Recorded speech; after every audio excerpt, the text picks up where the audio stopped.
चलिए स्टार्ट करा जाए। तो आंसर राइटिंग के सेशन में फिर से स्टार्ट करते हैं हम लोग यहाँ पर। तो आज का प्रश्न क्या है, उत्तर प्रदेश के बेलन घाटी को प्राग ऐतिहासिक टेक्स्ट बुक क्यों कहा जाता है। यूपी स्पेशल का जो पहला क्लास है उस पहले क्लास में ही आपको इसका उत्तर मिल जाना चाहिए था, पता नहीं आप लोग क्यों नहीं कर पा रहे इसको। तो कहां पर दिक्कत आ रही है, हमने आपसे कहा ना यूपी पीएससी का अगर आप पेपर देने जा रहे हैं तो यूपी पीएससी में आपको सिर्फ और सिर्फ शब्दों को ब्रेक करना है, ठीक है ना। क्या ब्रेक करना है, शब्दों को ब्रेक करना है। यूपीएससी में शब्दों को ब्रेक नहीं किया जाता है ना, उसके भावात्मक अर्थों को हमने समझना होता है।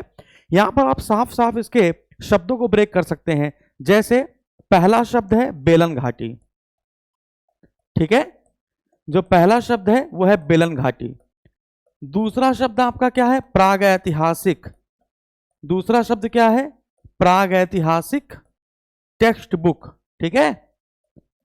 जो दूसरा शब्द है वो क्या है भैया, प्राग ऐतिहासिक टेक्स्ट बुक। बस यही दो तो शब्द हैं, इसके तो व्याख्या करनी है, इसमें कोई आलोचना भी नहीं है ना, समीक्षा भी नहीं करनी है, हमको इसकी व्याख्या करनी है। क्या था इसमें, क्या दिक्कत है। सबसे पहले आपको एक बात समझनी है, सबसे पहले एग्जामिनर को यह बताना है कि बेलन घाटी कहां पर है, ठीक है। सबसे पहले आपको एग्जामिनर को यह बता देना है कि बेलन घाटी कहां पर है। तो फटाक से आप क्या करेंगे, 4 पॉइंट बनाएंगे, ठीक है। और यहां पर आप उत्तर प्रदेश के सबसे पूर्वी जिले, पश्चिमी जिले, उत्तरी जिले और दक्षिणी जिले को फटाक से दर्शा देना है, अपना दिमाग में बनाना है ये सब, ठीक है। ये नॉर्थ हो गया, ये साउथ हो गया, ये ईस्ट हो गया और ये वेस्ट हो गया। तो सबसे पूर्वी जिला कौन सा जाएगा, यहां लिख देते हैं जिला, यहां लिख देते हैं जिला, जिससे और भी चीज समझ में आए। तो सबसे उत्तरी जिला कौन सा हो गया, तो आप कहेंगे सहारनपुर। सबसे दक्षिणी जिला कौन सा हो गया, तो आप कहेंगे सोनभद्र। पूर्वी जिला कौन सा हो गया, तो आप कहेंगे बलिया। और पश्चिमी जिला कौन सा हो गया, तो आप कहेंगे शामली। क्या कहेंगे मेरे भाई, शामली। तो आपने सबसे पहले क्या दर्शा दिया, सोनभद्र दर्शा दिया। आपने सबसे पहले क्या दर्शा दिया, सोनभद्र दर्शा दिया। अब सोनभद्र में ये वाला भाग है पूरब का और ये वाला भाग है पश्चिम का, ठीक है। तो सोनभद्र के पश्चिम में, सोनभद्र के पश्चिम में आपको बनानी है सिंगरौली घाटी। क्या बनानी है, सिंगरौली घाटी। और सिंगरौली घाटी से आपको निकालनी है एक नदी, ठीक है। ये आपने एक सिंगरौली घाटी बना दी और सिंगरौली घाटी से आपको निकालनी है एक नदी। अब इस नदी का नाम क्या है, बेलन नदी। अब ये कौन सी नदी है, तो आप कहेंगे ये है मेरे भाई बेलन नदी। ये बात आपको समझ में आई।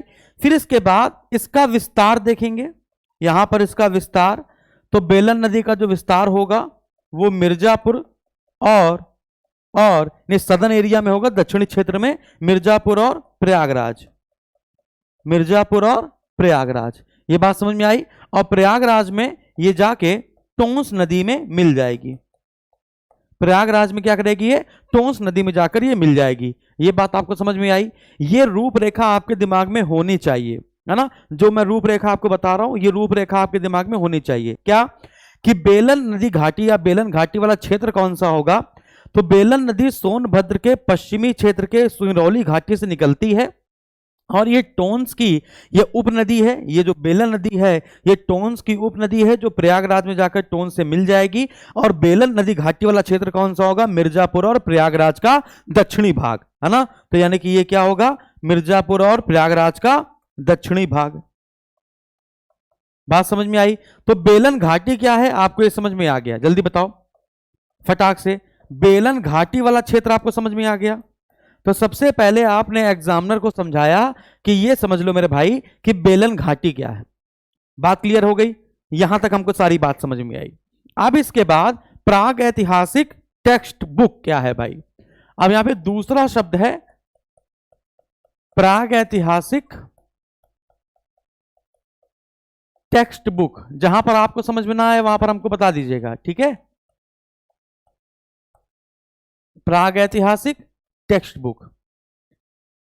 सर आपने आंसर राइटिंग जब से कराना शुरू किया है तब से हमें मेंस का डर खत्म हो गया है, धन्यवाद, ठीक है। यूपी पीएससी या स्टेट पीएससी में सिर्फ आपको शब्दों को ब्रेक करके चलना। अगर आप शब्द ब्रेक नहीं कर पाएंगे तो फिर आप आंसर राइटिंग नहीं कर सकते हैं। हम इसको कितना भी लॉन्ग पढ़ा सकते हैं, और जितना भी चाहे उतना शॉर्ट भी कर सकते हैं। शॉर्ट में आपको ग्राफ का सहारा लेना पड़ता है और लॉन्ग में आपको ग्राफ को ही व्याख्या करनी पड़ जाती है और कुछ नहीं है। तो यहां पर अब देखिए प्राग ऐतिहासिक और टेक्स्ट बुक, यहां पे दो शब्द हैं। तो पहला शब्द उठाइए प्राग ऐतिहासिक, ठीक है। पहला शब्द उठाइए आप यहां से, कौन सा, प्राग ऐतिहासिक। तो प्राग ऐतिहासिक होता क्या है आप समझेंगे, प्राग ऐतिहासिक होता क्या है। तो आप यहां पे लिख देंगे कि पुरातात्विक, सुनिएगा यहां पे बहुत आसानी से लिखिएगा, पुरातात्विक साक्ष्य उपलब्ध, पुरातात्विक साक्ष्य उपलब्ध। फिर उसके नीचे लिखेंगे साहित्यिक साक्ष्य का अभाव, साहित्यिक साक्ष्य का क्या हो गया मेरे भाई, अभाव। तो बस आपको समझ में आ जाएगा, पुरातात्विक साक्ष्य जहां पर उपलब्ध हो, साहित्यिक साक्ष्य का अभाव हो, उस युग को, उस काल को हम लोग प्राग ऐतिहासिक काल या प्राग ऐतिहासिक युग के नाम से जानते हैं। यहीं पे एक छोटा सा पॉइंट लिख देंगे एग्जाम्पल के रूप में, स्टोन एज यानी पाषाण काल। एग्जाम्पल लिख दिया हमने पाषाण काल। ये बात आपको समझ में आई, ये बात आपको समझ में आ गई, तो एग्जाम्पल लिख दिया। तो प्राग ऐतिहासिक क्या है, प्राग ऐतिहासिक काल क्या है, ये हमको समझ में अच्छे से आ गया। अब इसके बाद दूसरा क्या है, टेक्स्ट बुक। दूसरा क्या है हमारे पास एक शब्द, टेक्स्ट बुक। तो टेक्स्ट बुक का मतलब क्या है ना। टेक्स्ट बुक का सिर्फ एक तात्पर्य है कि एक ऐसा स्थान जहां सभी शाखाओं का, एक ऐसा स्थान जहां सभी शाखाओं का संक्षिप्त अध्ययन प्राप्त हो, संक्षिप्त अध्ययन प्राप्त हो। अब किसका, तो वो जो सभी शाखाएं हैं वो किसी एक विषय की हो सकती हैं, ठीक है, या फिर किसी एक पर्टिकुलर टॉपिक की हो सकती हैं, या किसी एक सभ्यता की हो सकती हैं, या संस्कृति की हो सकती है, किसी भी एक, है ना, किसी भी एक विषय की, किसी भी एक संस्कृति की, कल्चर की, टॉपिक की, है ना। तो उसकी जितनी भी जुड़ी हुई शाखाएं हैं वो सारी हमको एक ही स्थान पर मिल जाए तो उसको हम लोग टेक्स्ट बुक की संख्या दे देते हैं। तो टेक्स्ट बुक आपको समझ में आ गया, एक ऐसा स्थान, जैसे बुक है ना, टेक्स्ट बुक समझते ना, जैसे आपके पास पाठ्य पुस्तक है, तो आपके पास जो पाठ्य पुस्तक है उसमें आगे सिलेबस दिया रहता है कि इसमें हमने क्या क्या कवर किया है। इतिहास है तो इतिहास की सभी शाखाएं उसमें कवर की गई होंगी, प्राचीन, मध्यकालीन, आधुनिक, है ना, और आजादी के बाद, इस प्रकार वाली बात है, ठीक है। तो यहां पे हमें टेक्स्ट बुक का मतलब भी समझ में आ गया। तो अब हमको देखना है कि सभी शाखाएं, यानी कि पाषाण काल की सभी शाखाएं, किसकी शाखाएं, एग्जाम्पल है यहां पर प्राग ऐतिहासिक टेक्स्ट बुक की बात कर रहा है, और प्राग ऐतिहासिक का जो एग्जाम्पल है वो हमारे पास वो क्या है, स्टोन एज। तो स्टोन एज के बारे में हमको सब कुछ पता चलना चाहिए, स्टोन एज के बारे में हमको सब कुछ पता चलना चाहिए। तो यदि हम लोग पाषाण काल की बात करें, जस्ट इमेजिन, यदि हम लोग पाषाण काल की बात करें तो यहां पाषाण काल के 3 भाग है ना। पाषाण काल के कितने भाग हैं, यहां 3 भाग हैं। एक है आपका पूरा पाषाण काल, एक है आपका पूरा पाषाण काल, दूसरा है आपका मध्य पाषाण काल, दूसरा है आपका मध्य पाषाण काल, और तीसरा है हमारे पास नव पाषाण काल, नव पाषाण काल, ठीक है। अब देखिएगा, इसका मतलब पाषाण काल में पूरा पाषाण काल, मध्य पाषाण काल और नव पाषाण काल, ये तीनों पाषाण काल के जो हमको साक्ष्य प्राप्त होंगे, जो हमको शाखाएं प्राप्त होंगी, जो हमको कल्चर प्राप्त होगा, वो अकेले कहां से प्राप्त होगा, बेलन घाटी से। अगर बेलन घाटी वो स्थान है जहां पर पाषाण काल के तीनों क्रम हमको मिल जाते हैं, है ना, एक का पतन, दूसरे का आरंभ, फिर एक का पतन, फिर दूसरे का आरंभ, यानी संक्रमण काल भी हमको देखने को मिल जाता है कि नहीं, 2 कालों के जो बीच का क्षेत्र है उसको संक्रमण काल कहेंगे। तो हमको किसी समय का उदय, पतन, फिर उदय, फिर पतन, फिर उदय, फिर पतन, यदि पाषाण काल के तीनों क्षेत्र हमको एक ही स्थान से मिल जाएंगे तभी तो हम उस क्षेत्र को प्रागैतिहासिक टेक्स्ट बुक कह पाएंगे। तो बिल्कुल सही है, बेलन घाटी ही वो स्थान है जहां से हमको पुरा पाषाण काल, मध्य पाषाण काल और नव पाषाण काल तीनों के ही साक्ष्य प्राप्त हो जाते हैं। जैसे एग्जाम्पल के तौर पर अगर हम लोग यहां पर देखें तो और इसको अच्छे समझें तो पुरा पाषाण काल में आप देखेंगे सिंगरौली घाटी, पुरा पाषाण काल में आप देखेंगे सिंगरौली घाटी, जो आपका उच्च पुरा पाषाण काल वाला एज होगा, उच्च पुरा पाषाण, क्योंकि पुरा पाषाण को भी 3 भागों में बांटा गया है ना, तो पुरा पाषाण काल बटा हुआ है, उच्च पुरा पाषाण, है ना, और फिर इसके बाद मध्य पुरा पाषाण, फिर इसके बाद आपका निम्न पुरा पाषाण, ऐसे करके बटा हुआ है ना। तो पुरा पाषाण काल में जो सिंगरौली घाटी होगी, कौन सी घाटी मेरे भाई, सिंगरौली घाटी होगी। उसी सिंगरौली घाटी से जब आप आगे बढ़ेंगे बेलन घाटी में, तो एक क्षेत्र पड़ेगा लोहदा नाला। क्या पड़ेगा, लोहदा नाला, है ना, क्या पड़ेगा मेरे भाई, लोहदा नाला। उस लोहदा नाला से हमको प्राप्त हुई है अस्थि से निर्मित मातृ देवी की मूर्ति, अस्थि से निर्मित मातृ देवी की मूर्ति, अस्थि से निर्मित यानी हड्डियों से बनी हुई मातृ देवी की मूर्ति, अस्थियों से निर्मित मातृ देवी की प्रतिमा। बात समझ में आ रही है, जल्दी बताइए, सारी बातें समझ में आ गई। यदि हम लोग मध्य पाषाण की बात करें तो एक तो हम लोग का चला जाएगा प्रतापगढ़, लेकिन दूसरा वाला एरिया जो है वो प्रयागराज वाले क्षेत्र में आ जाएगा। दूसरा वाला जो एरिया है वो कहां पर आ जाएगा, प्रयागराज वाले क्षेत्र में आ जाएगा। तो यहां पर आप देखेंगे प्रयागराज वाले क्षेत्र में, जहां बेलन घाटी वाला क्षेत्र ही पड़ेगा, वहां पर एक जगह होगी चौपानी मांडो। क्या हो जाएगी, चौपानी मांडो, चौपानी मांडो। बात समझ आ रही है। और नव पाषाण काल की अगर हम लोग बात करें तो हम लोगों को यहां पर प्रयागराज में, एक जगह प्राप्त हुई, इसको कहते हैं कोल्डिवा। क्या कहते हैं, कोल्डिवा, जहां से हमको सबसे प्राचीन धान के साक्ष्य मिले, लगभग 6000 बीसी पुराने, लगभग 6000 बीसी पुराने धान के साक्ष्य मिले, धान के साक्ष्य मिले। तो आप देखेंगे चाहे वो चौपानी मांडो स्थान हो, चाहे कोल्डिवा वाला स्थान हो, चाहे लोहदा नाला वाला स्थान हो, ये सारा आपका बेलन नदी घाटी वाला क्षेत्र ही आपका कवर करता है। यानी कि बेलन नदी घाटी में ये सारे क्षेत्र आपके कवर करते हैं। इसका तात्पर्य है पुरा पाषाण, मध्य पाषाण, नव पाषाण काल के सभी स्थल बेलन घाटी से संबंधित हैं। इसलिए बेलन घाटी को प्रागैतिहासिक टेक्स्ट बुक कहना उचित माना जाएगा। क्या बोलते हो सब लोग, है ना। और भी अगर हम लोग इसमें जोड़ना चाहें, देखिए अब आंसर राइटिंग आप समझ गए होंगे। अब इस 10 मिनट में आपको यह समझ में आ गया होगा कि हाँ सर इसकी आंसर राइटिंग हमें कैसे करनी है। अच्छे समझ में आ गया कि पहले हमने बेलन घाटी को समझाया, है ना। अगर बेलन घाटी से संबंधित और भी चीजें हो जाए तो यहाँ पे आप लिख सकते हैं प्रोफेसर GR शर्मा। ये भी हमने आपको बताया था कि बेलन नदी घाटी का जो उत्खनन था वो किसने किया था, इलाहाबाद यूनिवर्सिटी के प्रोफेसर GR शर्मा जी ने किया था, है ना।